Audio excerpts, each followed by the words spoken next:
This is C-SPAN's Afterwards podcast. This week, Vince Ellison discusses his book, 25 Lies, exposing Democrats' most dangerous, seductive, damnable, destructive lies, and how to refute them.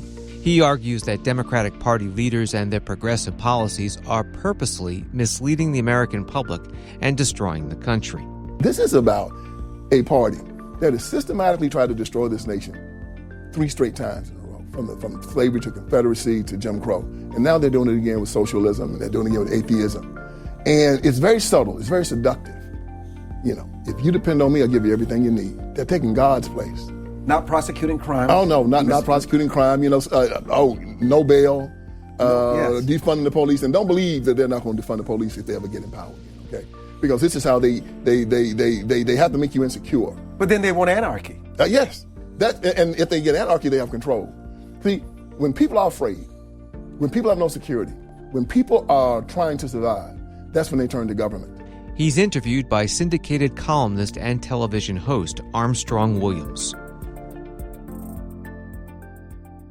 Do Democrats intentionally lie, deceive, and mislead people, especially when it comes to black conservatives and the Republican Party? Well, Vince Everett Ellison has answered these questions in his new book, 25 Lies, exposing Democrats' most dangerous, seductive, damnable, destructive lies and how to refute them.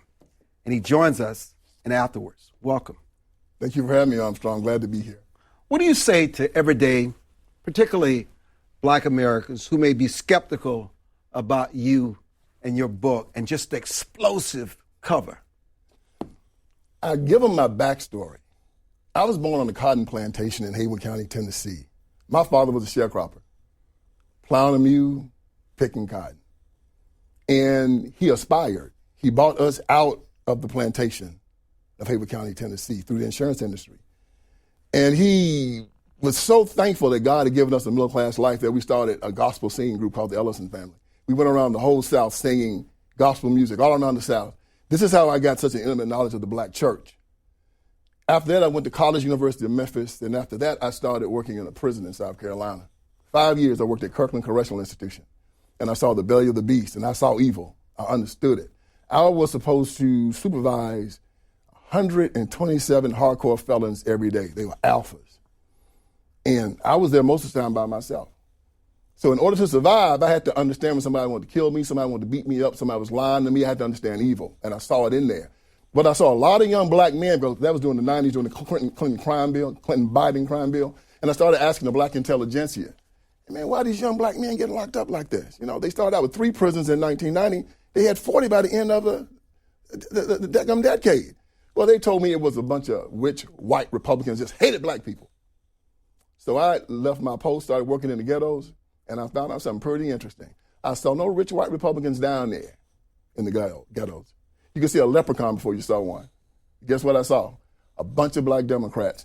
And the 3 entities that I saw making money off the chaos were most black preachers, most black politicians, most black civic organizers. I call them the Iron Triangle. That was my first book. This is a sequel to this.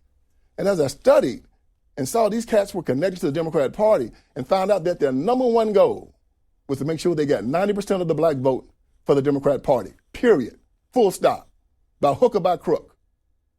And that's what they've been doing for the last, they're just, to me, they're descendants of the old slave master crew, you know? You know, it's fascinating because in one of your chapters, you talk about God won't hold you responsible. It's just a play on words. But what you're saying, when you look at, and you talk about this in your book, the dismal results about education, right, the high crime, right, the homicide, right, and how it's just so heavily concentrated in these communities, you actually believe there's a connection between the leadership who have relinquished their moral and obligation and their leadership obligation to make sure that the new plantation, you keep them as slaves, you keep them dependent, right, you make them believe that there's always racism, right, and so there's no need of trying because you're going to be pushed back or discriminated against, especially when you have all these other race cases that you see, which reinforces it in their mind. They use this as leverage to further say, the white man will never allow you to progress, and therefore let us feed you because you cannot feed yourself. Yeah, I call it Neo-Plantationism. It's just an old play on the old show. You know, they have them now, instead of picking cotton, they got them picking votes. And they have these people demoralized. And when a person is demoralized, they can't hear the truth. The Soviet Union did that to their people, just beat them down and beat them down. And, you know, the schools are terrible. They destroyed every institution from the father to the education system, to the economic system. You name it, they've done it. But they've always done it. The Democrat Party, from 1800 up to now, has been perpetually probably the evilest institution on the face of this earth. Now let's look at the history. From 1800 to 1860, slavery. From 1860 to 1865, the Confederacy killed millions, almost 1 million Americans to keep their slaves. Then they destroyed Reconstruction, just killed people, maimed people, hung people. After Reconstruction, what? 100 years of Jim Crow. Systematically stole elections, intimidated, bribed, murdered, anything to keep power. And do you think after the 1965 Civil Rights Act, they just changed their ways? No. Now they've expanded it. Abortion, atheism, socialism. And if you want to know the Democrat Party, go to the ghettos, go to the inner city, and it'll show you everything you need to know about. So you're accusing the Democratic Party of genocide without firing a bullet. Definitely. And they know it. They have the stats in front of them, just like you and I have them. They see what they're doing. School choice would be too easy, wouldn't it, to educate these young people that are in these schools in Baltimore, Detroit, and Memphis that aren't learning anything, and they know it. They know the educational choice. It's something that works because it's worked in Washington, D.C. It's worked in New Orleans. They know it works. That's why they won't do it. They know they can do it for half the cost of public education, but they won't do it because the one thing that scares them more than anything, like Frederick Douglass said, is an educated black man. They cannot control them. Keep them ignorant, keep them frightened, keep them under control. And so what's the answer? I say it's an intervention. So how are they, and I know you deal with this in your book, how are they so successful, no matter what era we find ourselves in, just targeting one community, the black community? Doesn't work for the Jewish Americans. No. Doesn't work for Catholics, the Irish, the Italians. Doesn't work for Caucasians. Why does it work so well with the overall, in your opinion, in reading your book, the black community? We've been a science experiment to them for 200 years. Their whole concept of being was to keep us under control. And they learned how to do it through demoralization. Beat them down. And so Stockholm Syndrome sets in. It's not a condemnation, it's an explanation. Patty Hearst got Stockholm Syndrome when she was kidnapped and beat down. She started helping the people that kidnapped or robbed banks. So you start identifying with your oppressor. And even during the Civil War, when the northern armies came down here to free the slaves, 95% of them were still on the plantation. They didn't leave to go after the South. Matter of fact, Abraham Lincoln had to issue the Emancipation Proclamation because the slaves were helping the South win the Civil War. They were digging the trenches and putting up the ramparts for them. And even when they did the census in 1990, they found that 90% of black people still live down south. Didn't leave. There's a fascinating point that I'll guess, a correlation that he makes in his book, is when you have the potential to remove God, to remove faith, remove being accountable and responsible to a higher authority. The reason why you stress the atheism and the lack of morality in your book is because you make it clear that blacks were once a very moral, striving community. Yes. They were a blessed community. Yes. Despite human slavery, de jure segregation, the civil rights movement, that's something they held on to. But once they were able to remove that pillar and replace God with materialism, with things and dependency, that's when they began to experience some of the most successful results instead of continuing to demoralize that community. Exactly, Armstrong. Look, we've always been poor. We've always had poor black people. But we weren't criminals. We weren't killing each other. We weren't destroying our families. When the civil rights movement activated and the liberals from the Democrat Party got inside of it, my goodness, they got inside of the black church and they made it just a conduit to the Democrat Party. Politics became part of the black church, and it never should have been. The black preacher's job, any preacher's job, C.S. Lewis said, is to get us prepared to live for eternity in the presence of Jesus Christ. That's his job. We got politicians. We got lawyers. But when you are talking about God and Jesus Christ, see, I tell people, I cannot be oppressed and I cannot believe in systemic racism because I'm an heir of Jesus Christ. I'm a son of God. I've never met anybody superior to me. Why? Because he teaches us that we're all brothers and sisters, that we all have gifts, and that we're supposed to elevate each other's gifts. And when we elevate each other's gifts, as opposed to dealing with envy, jealousy, income inequality, better house than I got, you go to a better school than I go to. No, think about you. Elevate your gift. Help your neighbor elevate his gift. And then guess what happens? We have a beautiful society. A good doctor helps everybody. A great mechanic helps everybody. A great cook, a great teacher helps everybody. Instead, they're trying to get us to dumb America down by saying critical race theory means that you have some type of superiority over me, and therefore I want you to give up your privilege. I was born with privilege. I had 2 great parents, a great family. I was born an American. That's a privilege. Heck, man, they tried to tell me that being born white is a privilege. I said being born black is a privilege. But they don't want you to believe that. No, they don't want you to believe that, do they? And then I was born with the greatest privilege, being an heir of Jesus Christ. That says you're not under anybody. Anything you need, I got you. See, they don't want us to go back to that because once we do that, the fighting stops, the ignorance stops, the jealousy, the hatred, all of this foolishness that makes us kill one another will stop, but they will lose their power. Another interesting chapter in your book, to pick up on what you're saying now, when you talked about the LGBTQ and equality, and you show great respect, human beings, no one should be discriminated against, no one should be harmed in any kind of way because of their preferences. But you also pointed out in your book very eloquently how this has become a tool to further marginalize the black community. Yes, it is. What they do, they use their pain for their gain, the Democrat Party does. Same way they do us and say, we can help you to achieve whatever it is you want.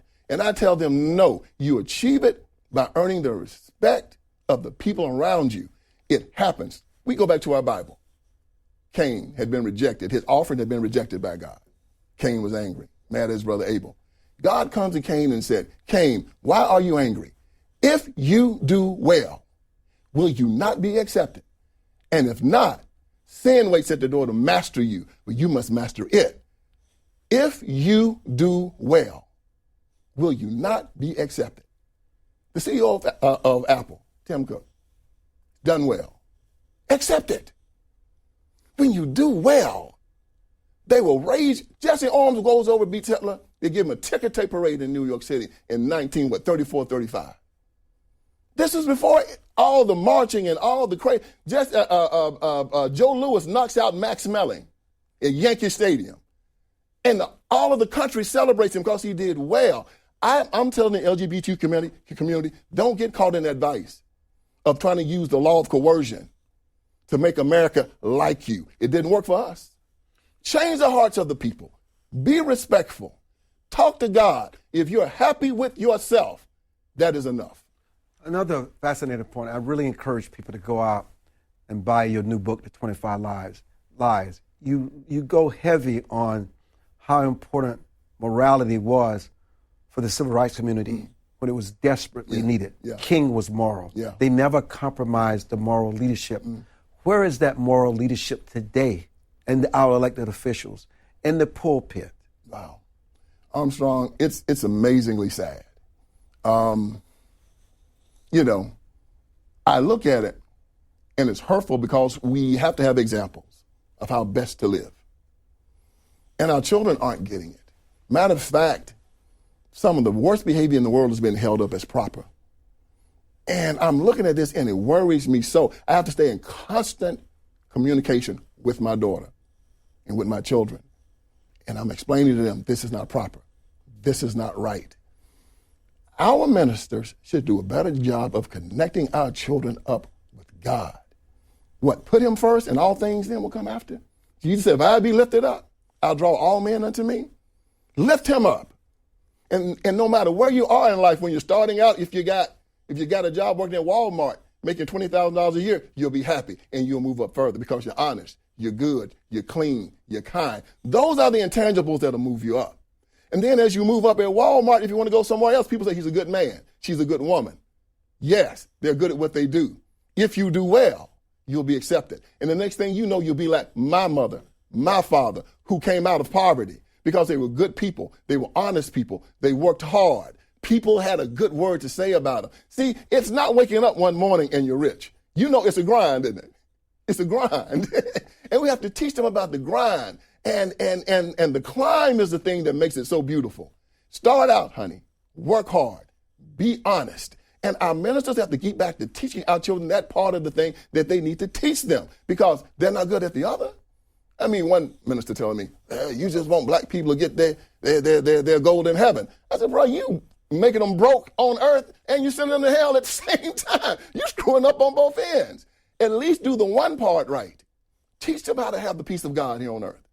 Teach them to love one another. Man, teach them to love themselves. Because once you love yourself, it doesn't matter how the white man feels about you or how these other people. That's why I told the LGBTQ community, love yourself. Ain't that the greatest love of all? So in your book, you really chart out with facts how the big switch started in 1960. Yeah. People believe that the big switch started in 1960. I take them all the way back to the election of 1876 when the whole southern part of the United States of America went blue. It went Democrat. Now understand, this was only about 10 years after Lincoln was assassinated. So you had a lot of black people voting for the Democratic Party then, and they had a plan for it. It was called the Mississippi Plan and the South Carolina Plan. Intimidation, bribery, murder, stuffing ballots.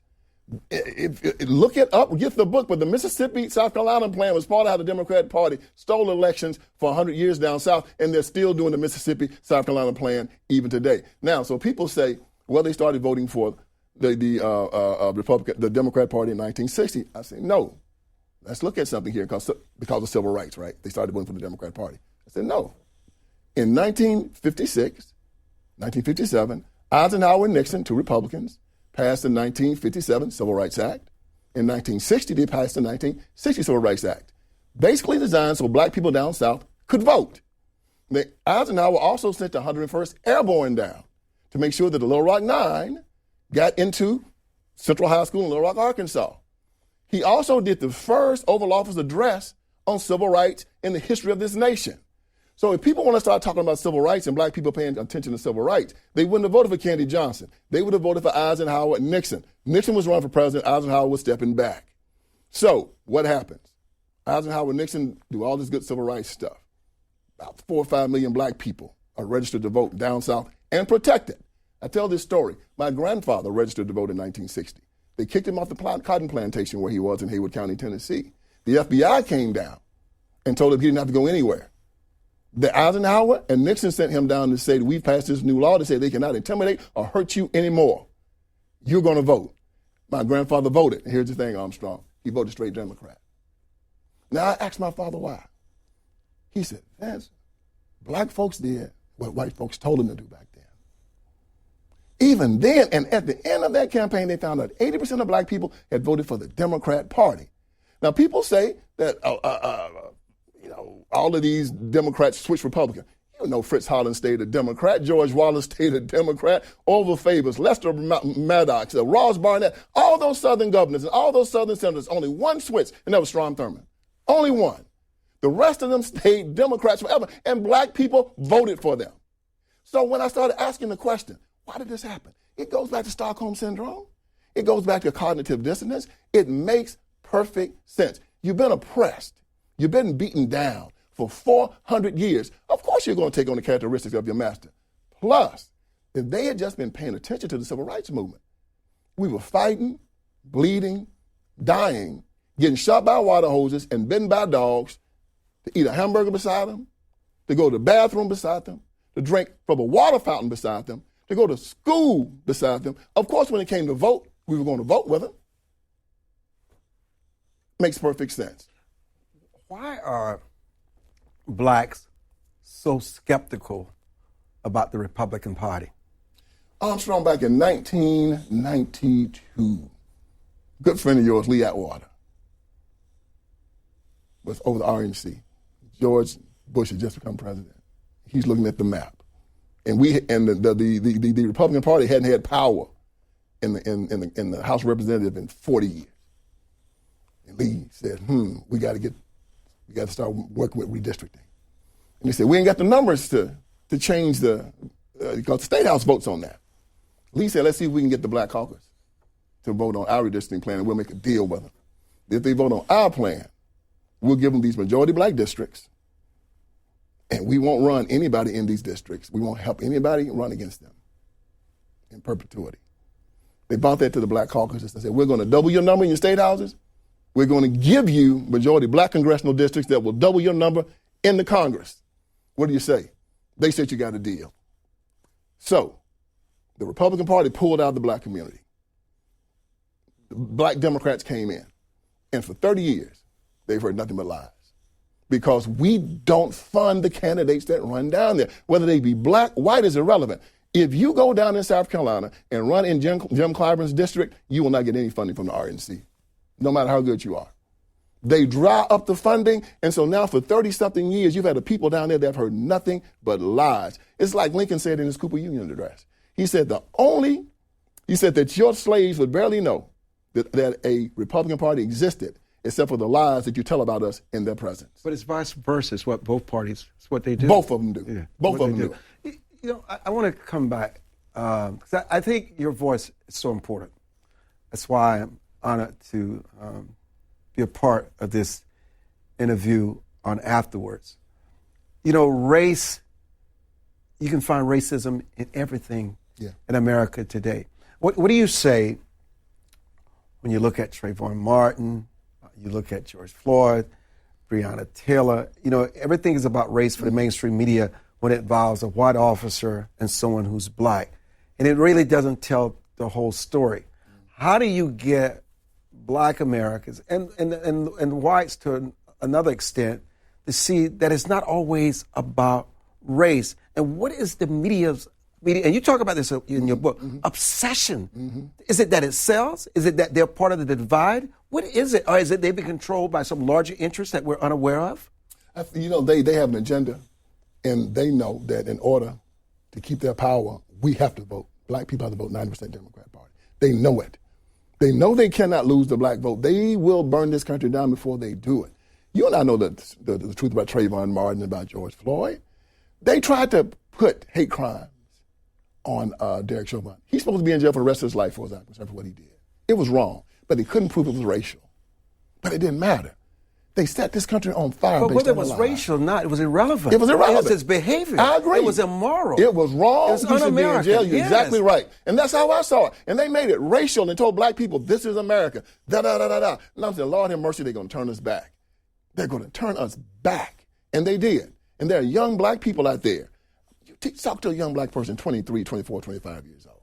They think that we're the same country we were back in the 1950s. The Democrats can never make us believe that we are in a post-racial America where merit can move you to the top. See, you're proof of that. Merit, hard work, grinding. When Joe Biden comes out and he says, I got this new Supreme Court justice that I need to nominate, he could have said easily, I'm going to find the best justice in America. And he could have walked out with Ms. Ketanji Brown Jackson and said, this is the best jurist I could find in America. And we'd all applaud it. Yeah, that's beautiful. A black woman is trying to transcend it. He can do that. I'm going to give this to a black woman. This is old slave master talk. To let the field Negroes understand you can't earn it. Everything you get comes from me. Their affirmative action program is so silly because they're allowing the very people that they say are racist, they are allowing them to determine what black people are elevated. But yet Judge Jackson's credentials are just as stellar Beautiful. as anyone who's ever been nominated to the court. And he wanted people to believe but why would the this to them. Democratic Party marginalize her? Simply because she's black? Because they want to make black people understand you cannot earn it. Wow. Everything you get comes from me.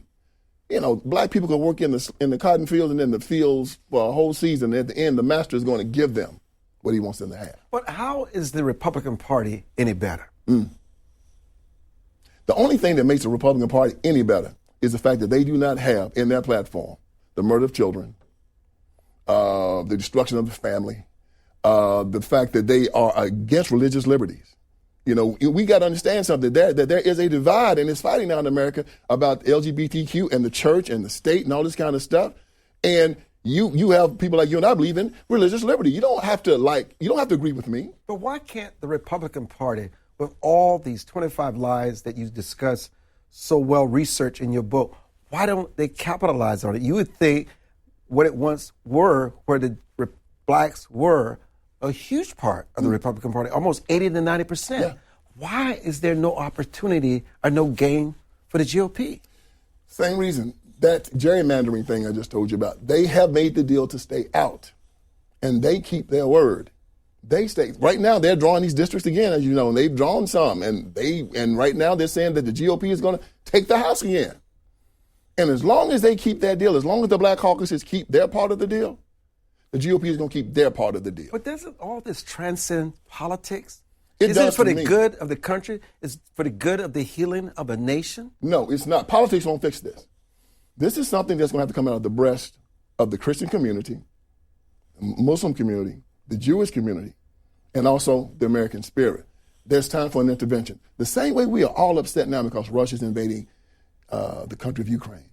Why? Because it is immoral. It is wrong. They're killing innocent people. So we say we're not going to buy, we're going to put sanctions on them, da-da-da-da-da-da-da. The same thing needs to happen here. We should not support any politician that is going down to those ghettos and saying we won't support school choice, or that we'll just arm people in a war zone, or they'll restrict your religious liberties, or that we'll allow people to come over the border and bring fentanyl and sex trafficking into those areas. We're not going to allow this anymore. We as Americans and Christians can say, I'm not going to allow you to hurt my brother or my sister any longer. I'm doing fine, but I'm not going to allow you to hurt my fellow Americans any longer. So we need to let people understand, like I said in the first chapter, you will be held accountable.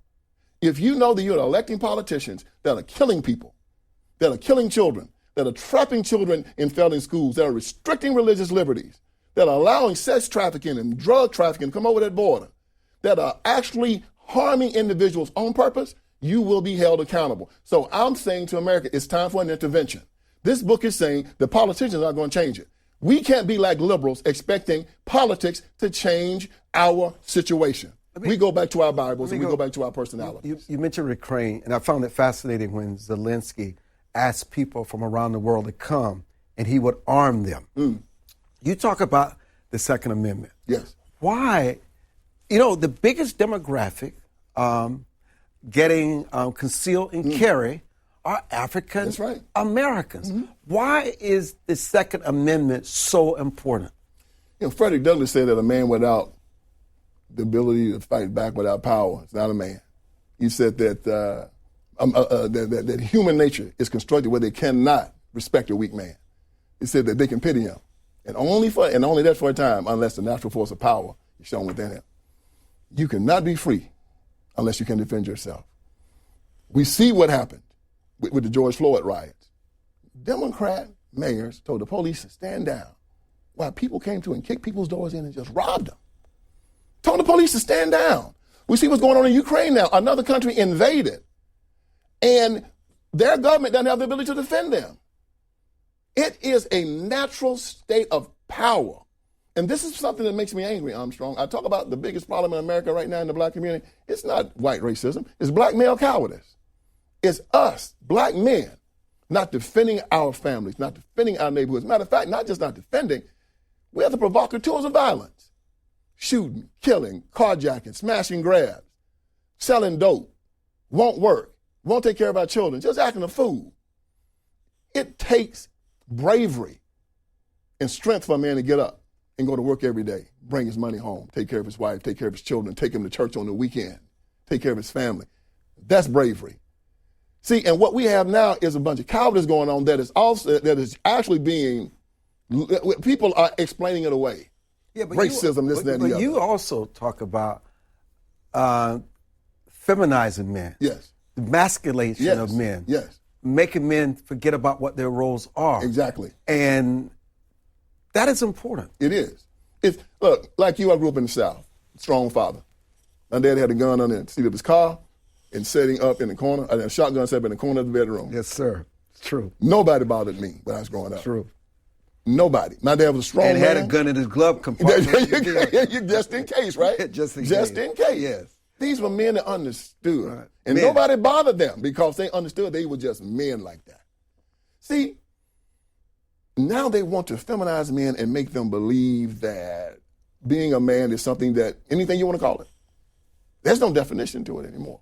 Whatever you want to call it, that's what it is. Where you and I grew up, understand there was a definition to it. When you and I grew up, if someone said we needed to take paternity leave, we'd laugh at it. No, man, I got to work. I got to take care of that baby, it would be man. laughable, right? Exactly. Right. No, you know, it was a thing that we grew up with. You know, you had to fight in the neighborhood. Your daddy tell you to come in and Not go. with guns and Not bullets, with guns. You but go with out there. You have to your learn how to fist. do it. Yeah. Yes. And then the guy you fought with usually became your best friend afterward, right? Yeah. You know, we grew up during a time where you had to be tested. You played sports. You fought with your brothers. Your daddy tell you go outside and finish it. All right, it's over with. Come on back inside. Y'all fine. Now they want men, if they teach them, we want you to cry. And not everything was about mental illness. No. You fight through that. Yes. Strong. While it exists, men fought through it. You fought through it. It was about discipline. You were looked upon as a man when you could control yourself. When you could control yourself. And you understood that you weren't supposed to talk about everything in public. And also, you and I had mothers and grandmothers that had 10 and 12 kids, and once they gave birth to that kid, they were back in the field the next day. You better believe it. You worked, and your mother was harder on you than your daddy was. Yes. My mama told me that no woman wants no crying man. Straighten your face up. Straighten up. It was about control. Christianity is about conformity. Life, as far as my family was concerned, was about conformity. Control yourself. I'm tired. Get the job done. I'm scared. Fight through it. Face your fear. I'm angry. You better not hit your sister. It didn't matter. You control yourself. That was the way you were supposed to be. And see, and that was also, it was reinforced in school.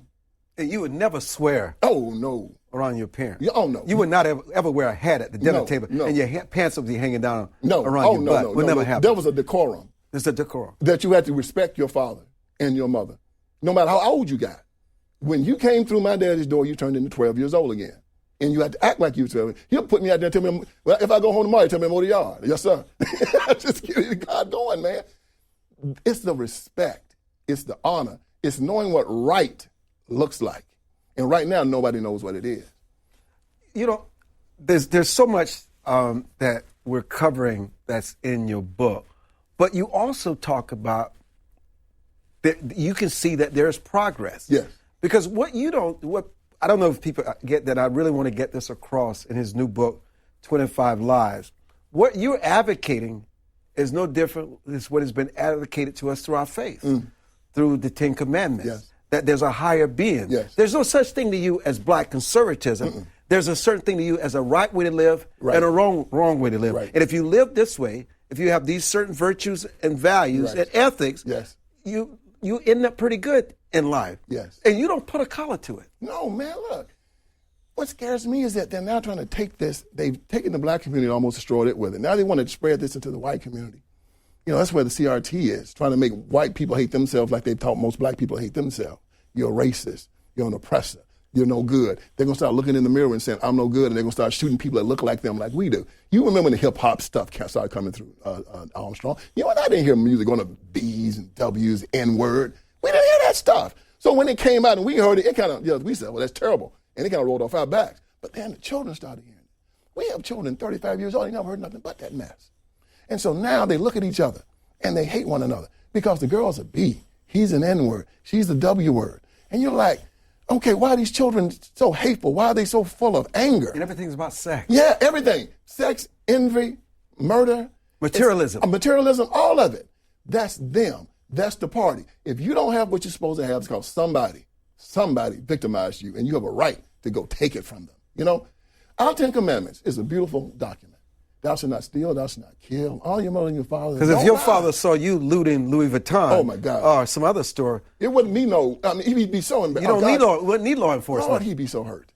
Jesus, Lord, have mercy. He'd be. You know, when I heard that Joe Biden, his son Bo's wife and his son Hunter had gotten together, and he said he was glad they found each other. I have 4 brothers. So, man, my daddy would have called a ride to my house. No father would have said that. I'm saying, what the heck was this? That was political. But something you talked about in your book, because I want to take full advantage of this hour we have with you, It's something you talked on about CRT making white people feel guilty and questioning themselves. And you talk about Black Lives Matter. They didn't necessarily give the money because they believed in the cause. Right. It was guilt. Right. And they didn't care how they spent the money. Oh, no. They just wanted to feel good about themselves. Yeah, man, that's all it is. It's virtue signaling, you know? George Floyd, what happened, everybody's feeling bad about it. And somewhere in this white liberal mind, they really think that they're responsible for me and you, Armstrong. Like with their children. You know, like you have a very rich parent that kind of grew up and the child ended up bad. And they're saying, oh, it's our fault, we didn't raise them right. And a lot of these rich liberals have such a messiah complex that they actually believe that they have control over our lives, and because we didn't turn out well, they can change it. I had this white liberal tell me, yeah, you know, the black man would do well if the white man would just get his foot off his neck. And I looked at him and said, look at me and you think you can hold me down?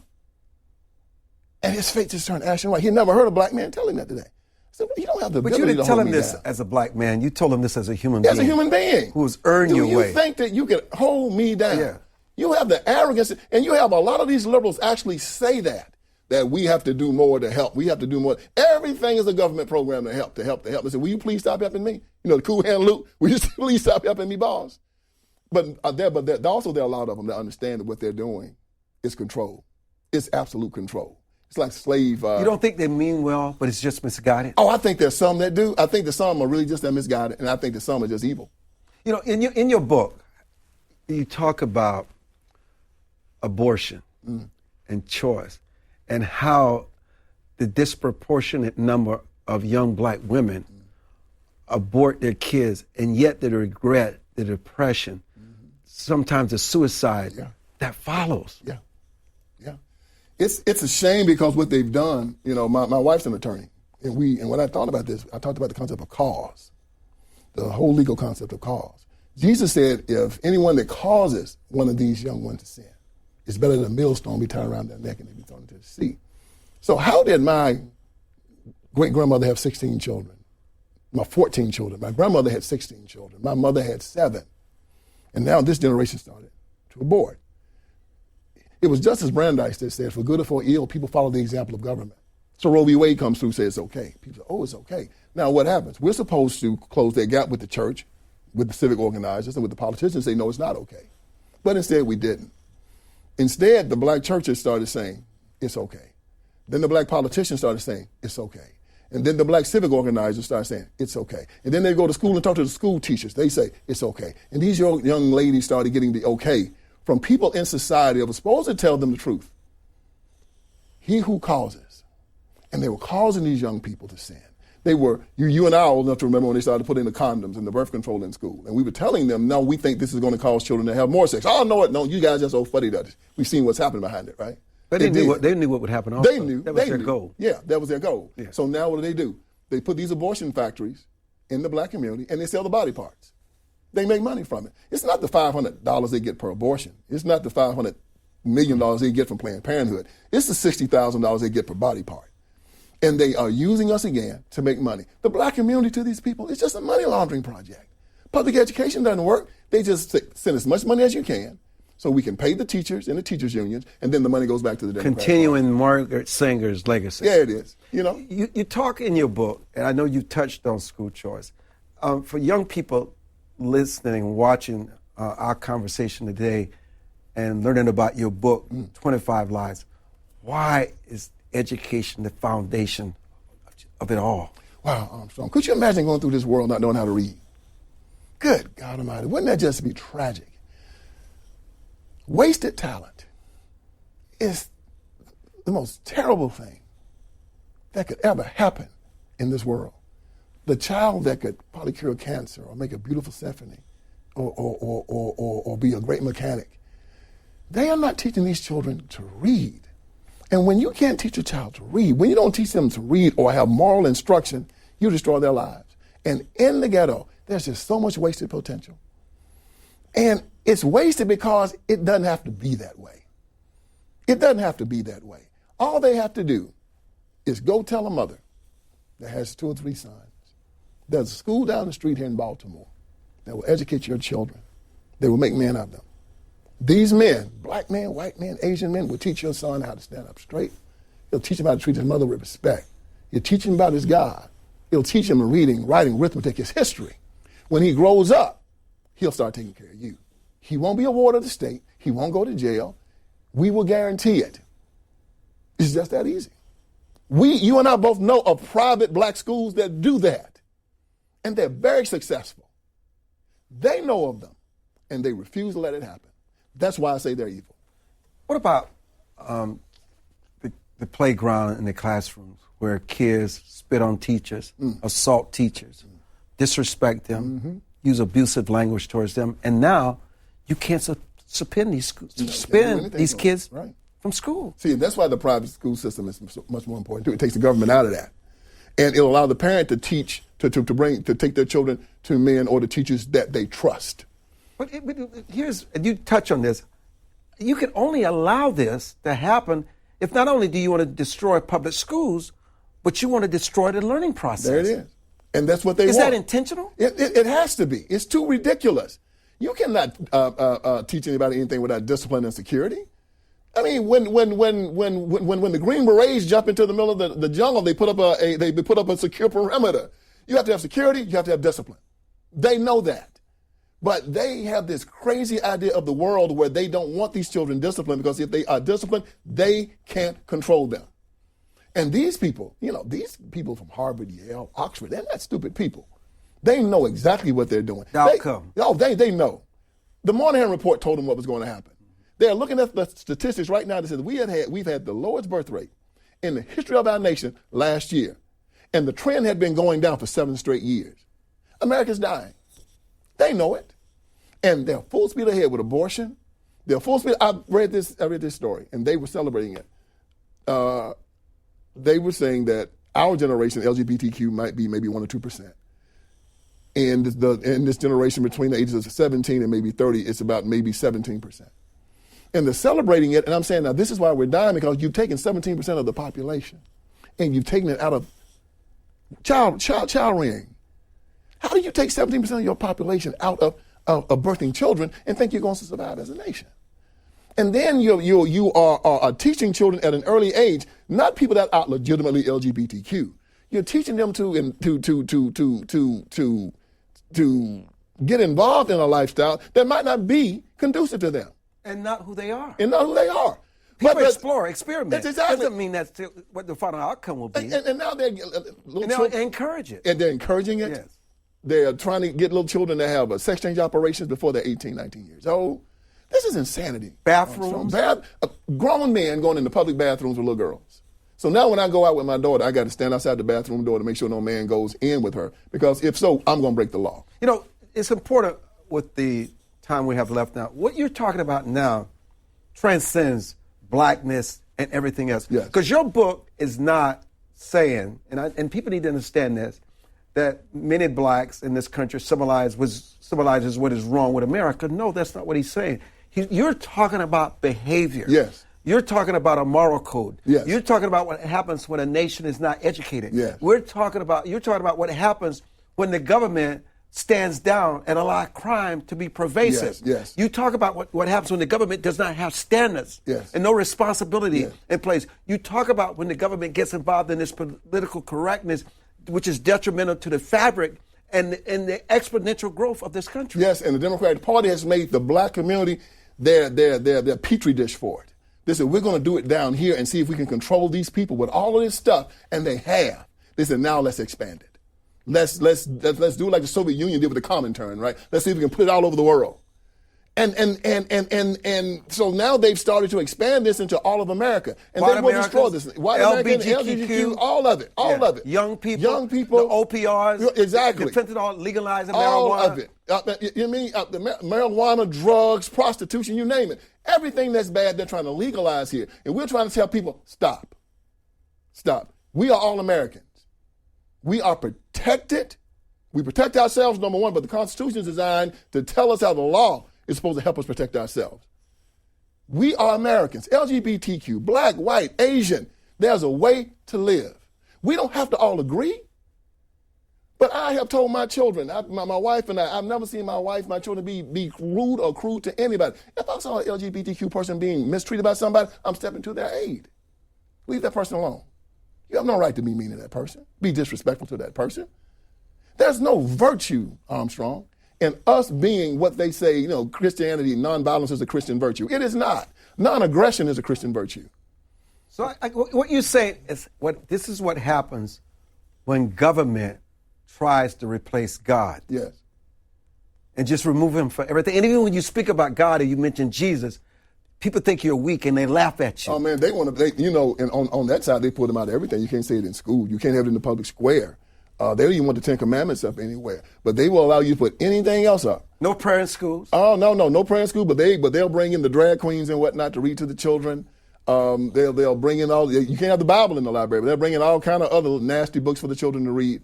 These people... And you can't fail kids anymore. No. You got to make them all feel good. Exactly. Until they get out and face reality. See, we no longer have a policy disagreement with these people. It's no longer about taxes. This ain't about, curriculum. This is about a party that has systematically tried to destroy this nation 3 straight times in a row, from slavery to Confederacy to Jim Crow. And now they're doing it again with socialism, and they're doing it again with atheism. And it's very subtle. It's very seductive. If you depend on me, I'll give you everything you need. They're taking God's place. Not prosecuting crime. Oh, no, not prosecuting crime. No bail. Yes. Defunding the police, and don't believe that they're not going to defund the police if they ever get in power again, okay?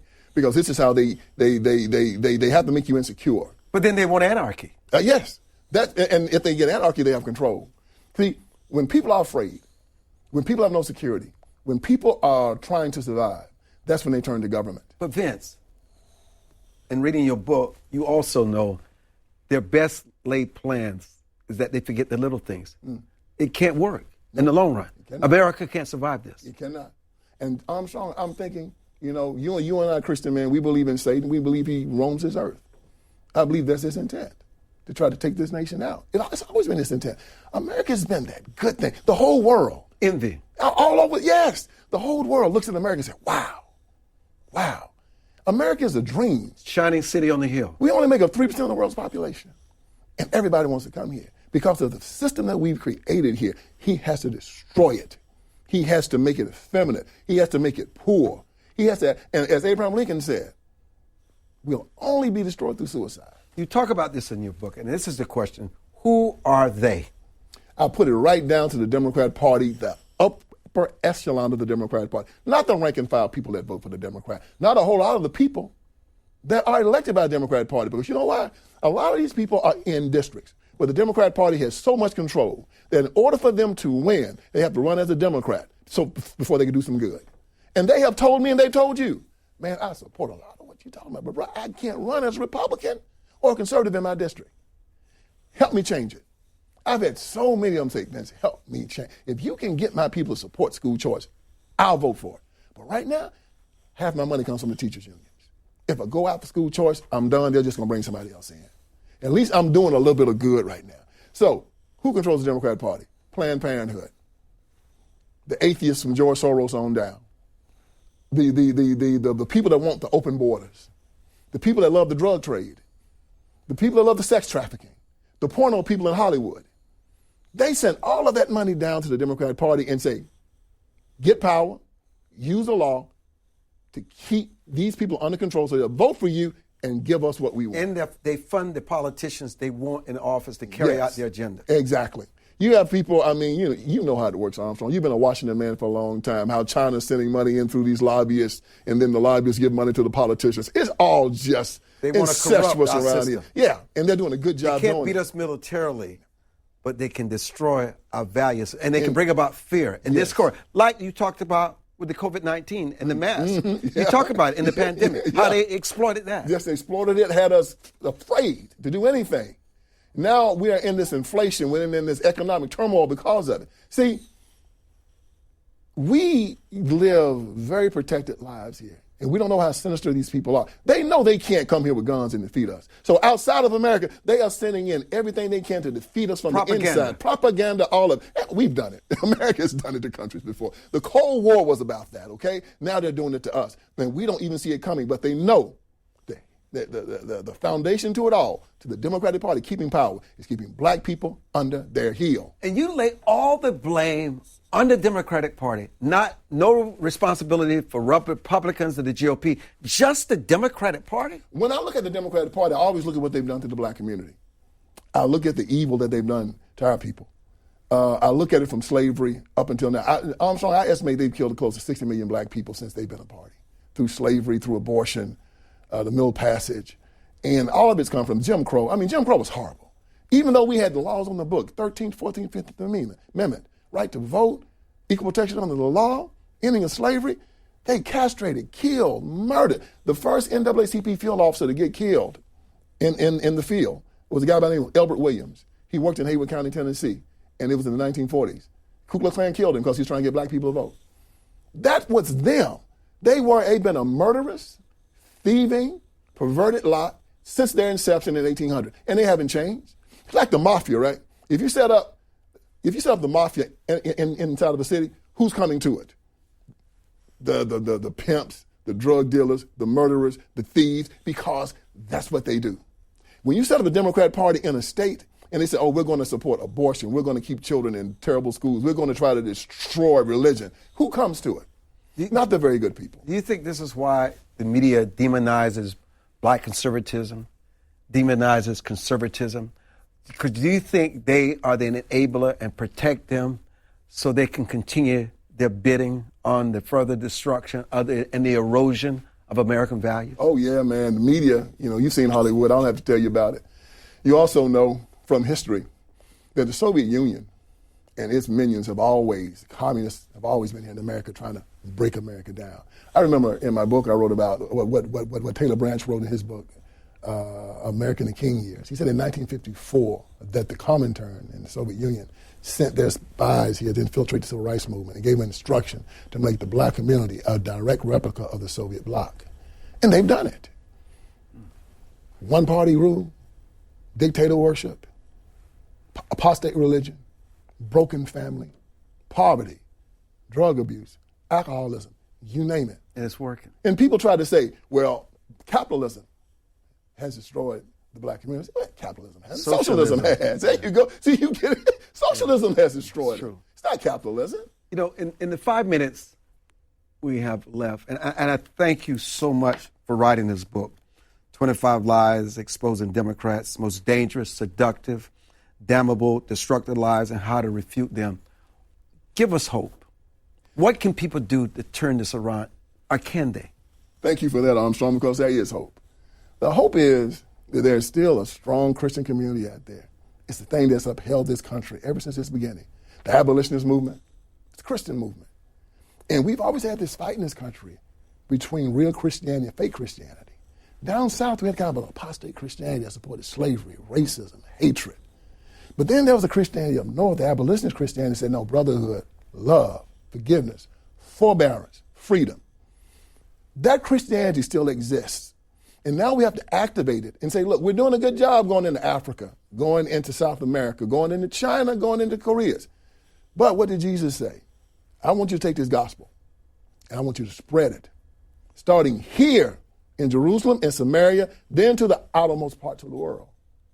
We as Christians have to start redoubling our efforts to go get our own here.